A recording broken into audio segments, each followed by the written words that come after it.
जय हिंद दोस्तों, मैं आकाश पुरोहित एक बार फिर से आप सभी का हार्दिक स्वागत वंदन अभिनंदन करता हूं आपके अपने YouTube चैनल विजन स्टडी में। तो दोस्तों, जैसा कि आप लोग आज देख पा रहे होंगे, आज हम कवर करने वाले हैं ब्रह्मपुत्र नदी तंत्र। तो ब्रह्मपुत्र नदी तंत्र में आज दोस्तों हम पूरा ब्रह्मपुत्र नदी को कवर करेंगे, कहाँ से ओरिजिनेट इसका कहाँ से निकलती है और कहाँ पर जाकर ये आखिर में लुप्त हो जाती है। तो दोस्तों चलिए स्टार्ट करते हैं आज के छोटे से मोटिवेशनल थॉट के साथ में ब्रह्मपुत्र नदी तंत्र को। तो आज का मोटिवेशनल थॉट स्टार्ट करते हैं दोस्तों। किसी अच्छे समय की तलाश में मत रहो, किसी अच्छे समय की तलाश में मत रहो, बल्कि अपने हर एक समय को अच्छा बनाने की कोशिश करो, तो जिंदगी अच्छी हो जाएगी दोस्तों। चलिए तो स्टार्ट करते हैं आज के नदी तंत्र, ब्रह्मपुत्र नदी तंत्र को। तो जैसा कि आप देख पा रहे होंगे, मैंने भारत का ये मानचित्र, पूर्वी मानचित्र बनाया हुआ है भारत का। तो अगर हम बात करें ब्रह्मपुत्र नदी की, तो ब्रह्मपुत्र नदी का उद्गम स्थल यहाँ पर उत्तराखंड के ऊपर एक ग्लेशियर पड़ता है, चेमा युंगडुंग ग्लेशियर।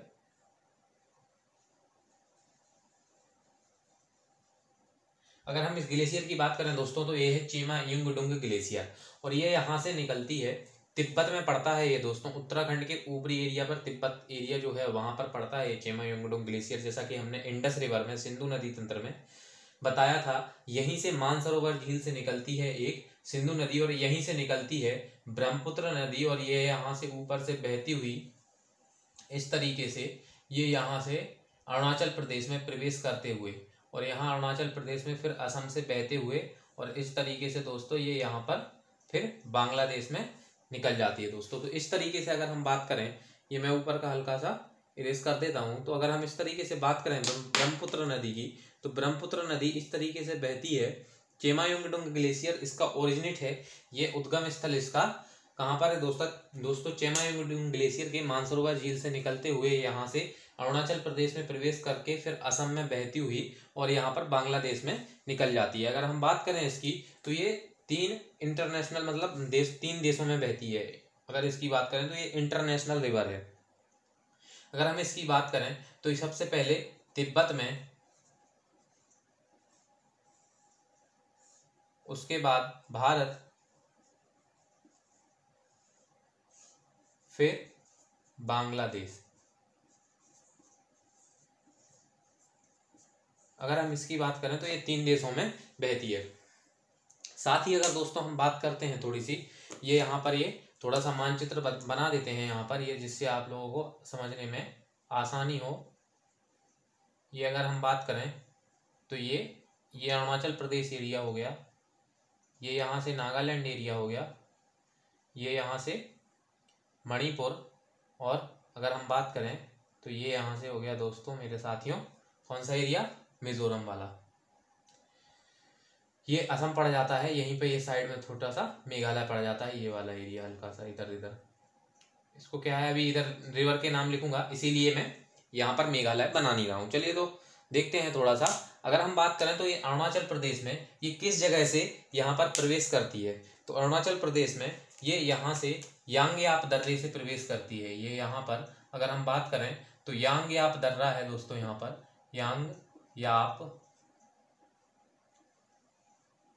यांगयाप दर्रे से ये प्रवेश करती है ब्रह्मपुत्र नदी। अगर हम बात करें ब्रह्मपुत्र नदी की दोस्तों, तो इसको कई अलग अलग जगह पे अलग अलग नामों से जाना जाता है।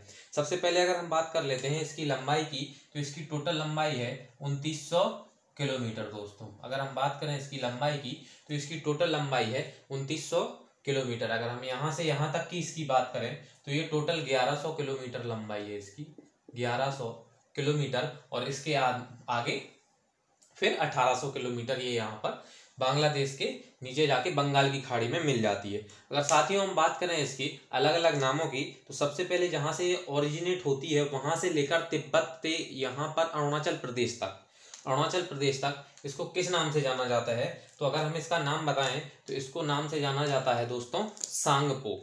अगर हम इसके नाम की बात करें तो इसको सांगपो नाम से जाना जाता है दोस्तों, सांगपो नाम से जाना जाता है इसको। कहाँ पे, तिब्बत वाले एरिया में। अगर जैसे ही ये यांगयाप दर्रे से आगे आती है तो इसका फिर नाम हो जाता है क्या, दिहांग। क्या हो जाता है दोस्तों, दिहांग। जैसे ये यांग्याप दर्रे से अंदर आती है तो इसका नाम हो जाता है दिहांग, और फिर ये अरुणाचल प्रदेश में दिहांग के नाम से बहती है। जैसे ही असम में प्रवेश करती है तो इसका नाम हो जाता है ब्रह्मपुत्र नदी।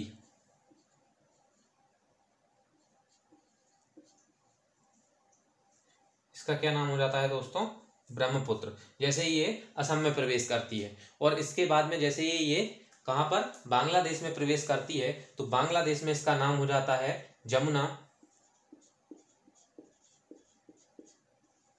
मैं यहाँ पर देशों के नीचे इनके नाम लिख देता हूँ जिससे आप लोग आसानी हो समझने में। इसको भारत में दिहांग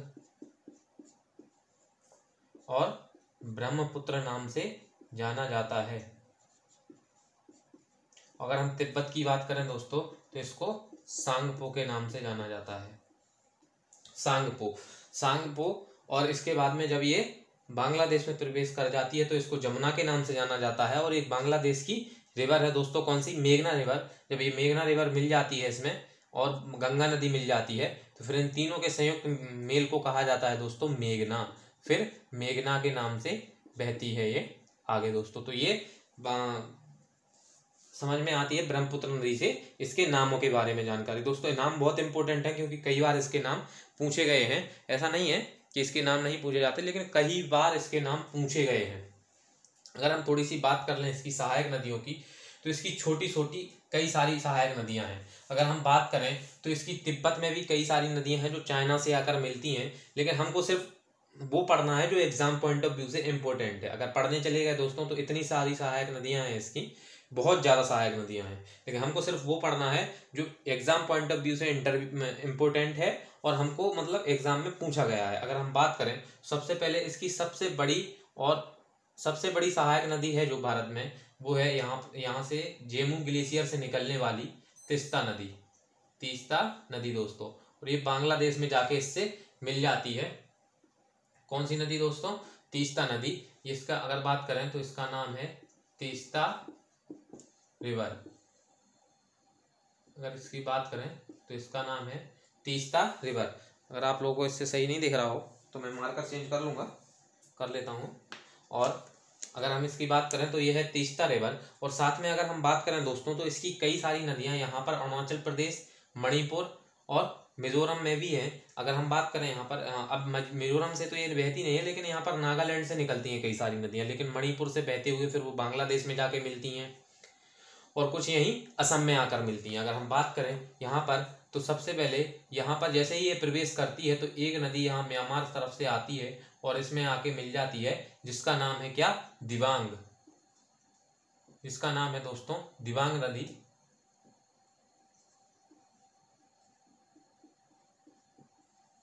दिबांग रिवर है जो अरुणाचल प्रदेश में ही इससे जाके मिल जाती है। अगर हम दोस्तों बात करें तो यहाँ पर नीचे यहाँ पे असम में ही जो ब्रह्मपुत्र नदी है सबसे बड़ा नदी द्वीप बनाती है। नदी द्वीप मैंने आपको बताया था कि जो एरिया चारों तरफ से पानी से घिरा हो उसको द्वीप कहते हैं। तो यहीं पर सबसे बड़ा नदी द्वीप, अगर बात करें हम टोटल सबसे बड़ा नदी द्वीप की, तो ये ब्रह्मपुत्र नदी बनाती है। और कहाँ पे बनाती है दोस्तों, असम में। और इसकी अगर टोटल एरिया की बात करें तो 752 किलोमीटर एरिया होता है उसका, नदी द्वीप का 752 किलोमीटर एरिया होता है। तो यहीं पे यहाँ के पास में आकर एक यहाँ नीचे यहाँ से म्यांमार तरफ से एक नदी आती है जिसका नाम है दोस्तों बूढ़ी दिहांग। और यहीं से अगर हम बात करें तो यहाँ से एक नदी निकल कर आती है जो इससे अरुणाचल प्रदेश में ही मिल जाती है, जिसको लोहित नदी बोलते हैं दोस्तों, लोहित। तो जब ये तीनों नदियां जाकर मिलती हैं, ब्रह्मपुत्र, लोहित और बूढ़ी दिहांग, तो ये तीनों जाकर एक नदी द्वीप का निर्माण करती है ब्रह्मपुत्र नदी पर। और उस नदी द्वीप का क्या नाम है दोस्तों, माजुली द्वीप। माजुली द्वीप जो असम में स्थित है और मैं इसका एरिया भी आपको बता चुका हूँ, 752 किलोमीटर स्क्वायर इसका एरिया है। अगर हम थोड़ा सा और बात करें दोस्तों तो यहाँ नागालैंड से एक नदी निकलती है जिसका नाम है धनसिरी।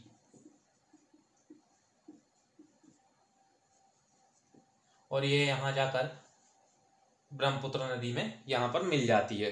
ब्रह्मपुत्र नदी में जाकर मिल जाती है। कहाँ पर दोस्तों? तेजपुर के समीप में धनसिरी नदी जाके मिल जाती है। अगर साथ में और थोड़ा सा हम बात करें तो यहाँ पर नागालैंड के नीचे वाले हिस्से से एक और नदी निकलती है दोस्तों, बराक नदी। और ये बराक नदी यहाँ से बहते हुए और यहाँ पर ये मिजोरम, मणिपुर में आती है, मिजोरम में आती है, फिर यहाँ से इस तरीके से त्रिपुरा होते हुए और ये यहाँ पर जाकर इसमें मिल जाती है। अगर हम यहाँ बात करें तो थोड़ा और नीचे की तरफ आती है,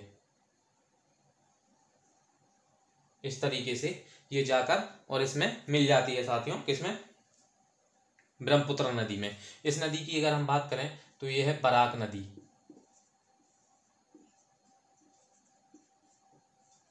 अब आप बोल रहे होंगे कि ऐसा इनमें से क्वेश्चन कैसे बन जाएगा? आपको क्वेश्चन बना देगा दोस्तों एग्जामिनर, कैसे करके? निम्न में से ब्रह्मपुत्र नदी की सहायक नदी है तो बूढ़ी दिहांग, बराक, धनसिरी, या फिर आपसे कोई भी दे देगा, आपको दे देगा गोमती। अब दे दिया उसने गोमती, तो निम्न में से कौन सी नहीं है ऐसा करके पूछ लेगा वो, तो बता देना आपकी गोमती नहीं है। तो इस तरीके से इसमें से क्वेश्चन बन जाते हैं। साथ में अगर दोस्तों और भी बात करूं तो इसमें से ये भी पूछ सकता है कि निम्न में से कौन सी ब्रह्मपुत्र की ऐसी सहायक नदी है जो जिसका उद्गम स्थल भारत से है, तो वो भी पूछ सकता है। आपको दिबांग दे देगा, लोहित दे देगा, यहाँ पर सुबनसिरी भी दे देगा और पूछ लेगा आपसे, फिर धनसिरी दे देगा तो पूछ लेगा आपसे कि कौन सी यहाँ पे भारत से उद्गम स्थल है इसका। तो आप लोग ऐसे करके क्वेश्चन पूछ लिए जाते हैं। अगर साथियों हम बात करें और तो यहाँ से एक और नदी निकलती है जिसका नाम है सबनसिरी।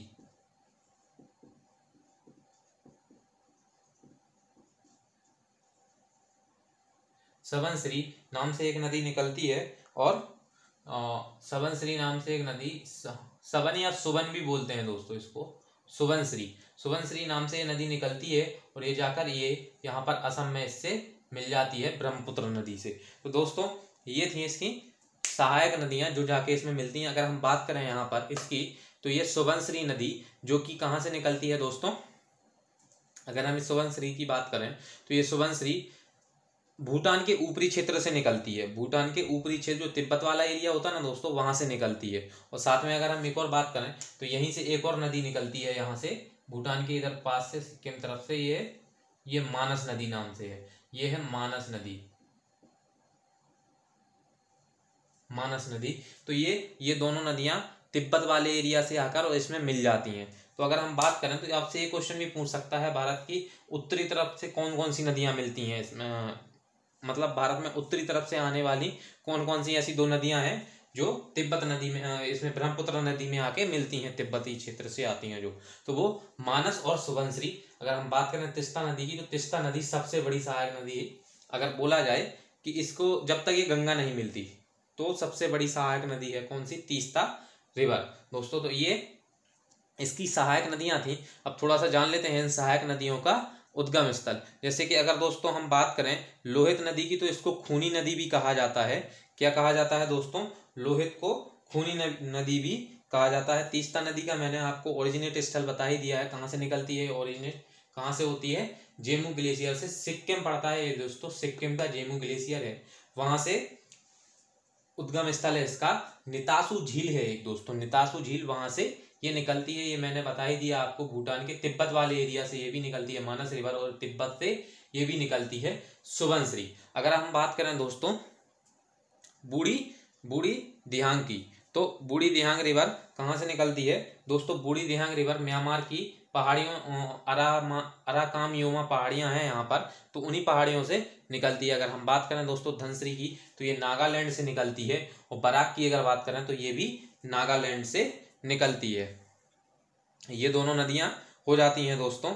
अगर हम बात करें किसकी? बराक नदी की, तो ये बराक नदी दोस्तों एक माउंट जापोब है, माउंट जापोब की चोटी से निकलती है। ये कहाँ से? माउंट जापोब से निकलती है बराक नदी, और ये यहाँ से मणिपुर और मिजोरम, त्रिपुरा में बहते हुए जाकर यहाँ पर मिलती है किससे? ब्रह्मपुत्र, बांग्लादेश में मिलती है ब्रह्मपुत्र नदी से।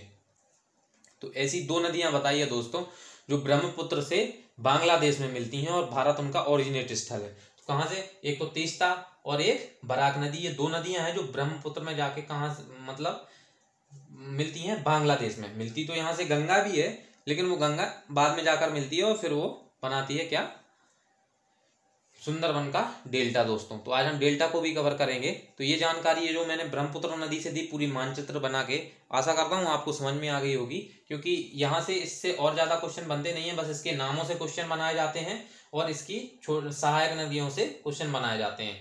और इसकी टोटल लंबाई मैंने आपको लिखाई दी है दोस्तों कि इसकी टोटल लंबाई यह है। बाकी इनकी नदियों की ओरिजिनेट स्थल भी मैंने, जहाँ से ये उद्गम स्थल है, वो भी लिखा दी है। अब थोड़ा सा समझते हैं दोस्तों। और अगर हम बात करें तो यहाँ से पश्चिम बंगाल से होते हुए एक नदी आती है और ये यहाँ पर पद्मा नाम से बहते हुए बांग्लादेश में पद्मा नाम से बहती है और जाके किसमें, ब्रह्मपुत्र नदी में मिल जाती है। और साथ ही अगर हम यहाँ से बात करें, थोड़ा सा ये नीचे आके मिलती है, ये यहाँ पे अगर हम बात करें तो यहीं से एक नदी निकल के आती है जिसका नाम है मेघना, और वो आकर इसमें मिल जाती है। ये कौन सी नदी है, रिवर मेघना, और ये है पद्मा। जब ये दोनों रिवर ब्रह्मपुत्र नदी में मिल जाती हैं तो इसका नाम फिर हो जाता है क्या यहाँ पर दोस्तों, इसका नाम हो जाता है यहाँ से मेघना। ये एक बड़ी धारा बन जाती है और इसका नाम हो जाता है मेघना, इन तीनों नदियों के संयुक्त मेल से। अब जब ये आगे जाती है तो बंगाल की खाड़ी में गिरने से पूर्व क्या होता है दोस्तों कि यहाँ से, अब देखो ये ब्रह्मपुत्र नदी तिब्बत से आ रही है, यहाँ से खूब कंकड़ पत्थर अपने साथ तो लेके आएगी क्योंकि बहाव बहुत तेज होता है दोस्तों। और ये क्या है, पर्वतीय इलाका है। यहाँ से गंगा नदी भी आ रही है, ये भी पर्वतीय इलाके हिमालय से चलते हुए आ रही है, तो ये भी कंकड़ पत्थर खूब लाएगी। जब इन दोनों के कंकड़ पत्थर खूब ज्यादा जमा हो जाएंगे दोस्तों तो ये समुद्र में यहाँ से एक छोटा नीचे में रेस कर रहा हूँ, आशा करता हूँ आप लोगों ने लिख लिया होगा, नहीं लिखा हो तो वीडियो को रिवाइंड करके देख सकते हैं आप और लिख सकते हैं। फिर अगर मैं यहाँ पे बात करूं तो ये यहाँ पर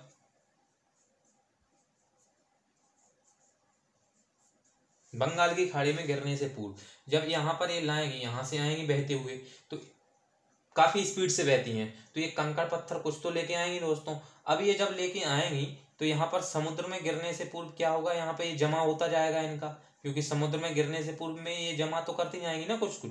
जब ये जमा करती जाएंगी तो यहाँ पर क्या होगा दोस्तों, यहाँ पर ऐसा टीले टाइप का बन जाएगा। जब टीला बन जाएगा, जब इनका मार्ग रुकने लगेगा तो ये अलग अलग धाराओं में विभाजित हो जाएंगी। इस तरीके से ये दो धाराओं में क्या हो जाती हैं, विभाजित हो जाती हैं। आप देख सकते हैं जैसे कि ये यहाँ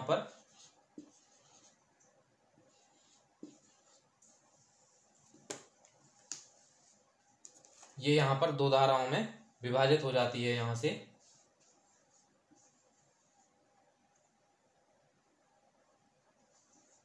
और इस क्षेत्र में क्या होता है दोस्तों, ये वाला एरिया, इस वाले एरिया में काफी सारे कंकड़ पत्थर जमा हो जाते हैं, जिससे ये वाला एरिया क्या हो जाता है, ये वाला एरिया हो जाता है दोस्तों एक डेल्टाई क्षेत्र या फिर द्वीप बन जाता है यहाँ पर। अब उसी द्वीप को कहा जाता है डेल्टा।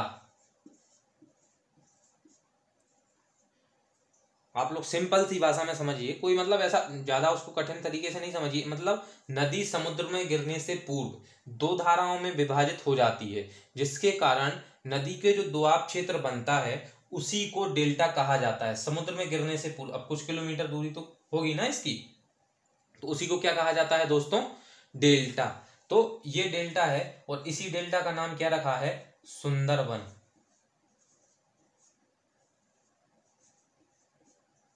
सुंदरबन, इसी डेल्टा का नाम रखा है सुंदरबन डेल्टा।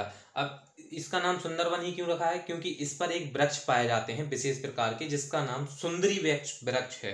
तो उन्हीं के कारण इस डेल्टा का नाम सुंदरबन का डेल्टा रखा गया है। अगर हम इस डेल्टा की बात करें तो यहाँ पर रॉयल बंगाल टाइगर भी पाए जाते हैं और सुंदरी वृक्ष भी पाए जाते हैं। और यहाँ पर काफी सारे, अब ये अवसाद भी तो आएंगे दोस्तों, तो काफी सारे अवसाद की वजह से ये काफी ज्यादा उपजाऊ भूमि होती है यहाँ पे, कौन सी, सुंदरबन के डेल्टा की दोस्तों। लेकिन पानी भी काफी ज्यादा मात्रा में होता है, क्योंकि यहाँ पर नीचे समुद्र है और इस तरफ से भी नदी जा रही है और इस तरफ से भी नदी जा रही है। तो ये दोस्तों रही थी आज की ब्रह्मपुत्र नदी।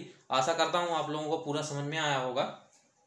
कोशिश तो यही की है कि छोटे से छोटा पॉइंट भी ना छूटे आपके, एग्जाम के लिए। बाकी क्योंकि दोस्तों अगर इसकी नदियाँ, सहायक नदियों की बात करूँ तो इतनी सारी सहायक नदियाँ की पढ़ते पढ़ते आप लोगों को बहुत टाइम हो जाएगा, लेकिन हमको सिर्फ वो पढ़ना है जो अभी तक पूछी गई हैं और आगे पूछे जाने की संभावना है। तो वही मैं आपको समझाने की छोटी सी प्रयास किया है। आशा करता हूँ दोस्तों अच्छा लगा हो। अगर सेशन आपको अच्छा लगा हो तो लाइक शेयर कमेंट में बताएं थोड़ा कैसा रहा है, और नेक्स्ट सेशन किस वीडियो पर, मतलब किस सेशन पर बनाऊँ, कौन सा टॉपिक पे बनाऊँ मैं नेक्स्ट वीडियो, उसको भी कमेंट बॉक्स में ज़रूर बताएं।